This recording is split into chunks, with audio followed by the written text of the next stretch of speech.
Going hungry in Venezuela. It's one thing to talk to people you've never met before who are suffering from hunger, and it's a completely different thing when they are from your own family, as the BBC's Vladimir Hernandez discovered when he returned to his native Venezuela to report on its failure to get food on people's tables. Traveling through the country this month, I saw endless queues of people trying to buy food, any food, at supermarkets and other government-run shops.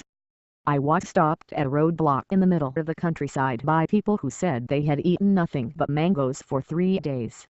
I saw the hopeless expression of a mother, who had been eating so little that she was no longer able to breastfeed her baby. I met a woman affectionately known as La Gorda, the fat one whose protruding cheekbones indicated just how much weight she had lost in the last year. I felt sympathy for all these people, but it was my family who really brought it home to me. My brother told me all his trousers were now too big. My father, never one to grumble, let slip that things were really tough. My mother, meanwhile, confessed that sometimes she only eats once a day. They all live in different parts of Venezuela, but none of them is getting enough to eat. It's a nationwide problem.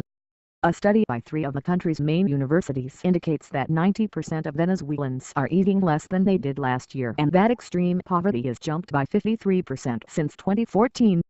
There are a number of causes: shortages of basic goods, bad management, a host of speculators and hoarders, and a severe drop in the country's oil income. Plus, of course, the highest inflation rate in the world. The country's official inflation rate was 180% in December, the last time the figure was made public, but the IMF estimates it will be above 700% by the end of the year. In an attempt to stop speculators and hoarders, the government years ago fixed the price of many basic goods, such as flour, chicken, or bread. But Venezuelans can only buy the goods at these fixed prices once a week, depending on the final digit of the number on their national identity card. If it's 0 or 1, for example, then you're allowed to buy on Mondays. For 2 or 3, it's Tuesdays, and so on. Because there is a risk of the goods running out, people often arrive at supermarkets in the early hours of the morning, or even earlier.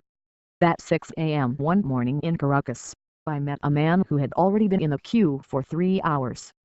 It was pouring with rain, and he didn't have an umbrella. I'm hoping to get rice, but sometimes I've queued and then been unable to buy anything because the rice runs out before I get in, he said. Even if they are lucky, shoppers are only allowed a restricted amount of items per day.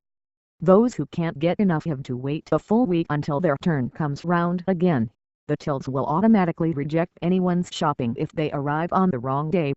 As inflation rises, the incentive grows for people to queue to buy these goods at regulated prices and then sell them on the black market, where a pack of flour can cost 100 times more.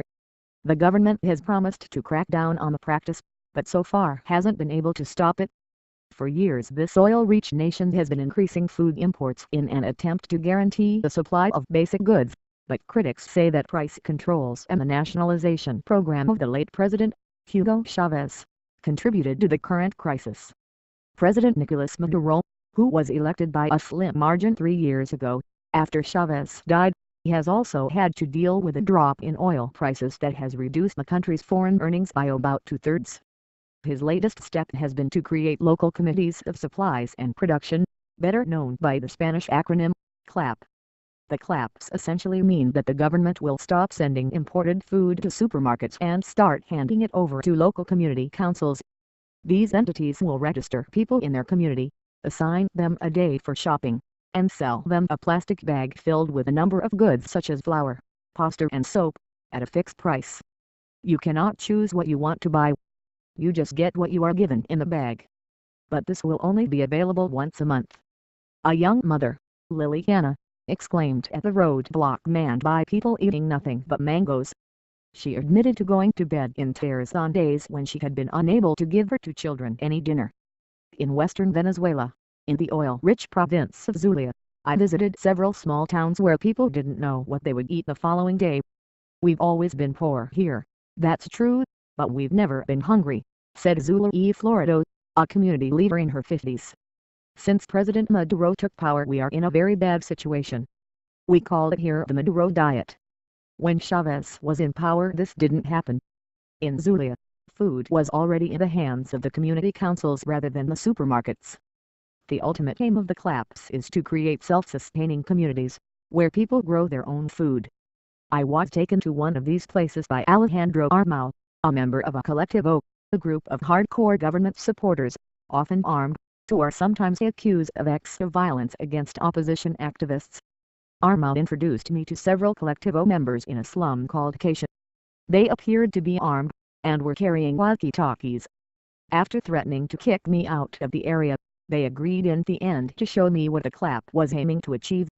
I was taken to see a barren field, which we aim to have ready for crops in 8 months, and several chili plants waiting to be planted. It was, to say the least, disheartening. I thought of my mother, and wondered whether this could be the solution for people like her, struggling to eat properly 3 times a day. My mother, who's a staunch government supporter, truly believes it is. It will take time, but it will happen, she says.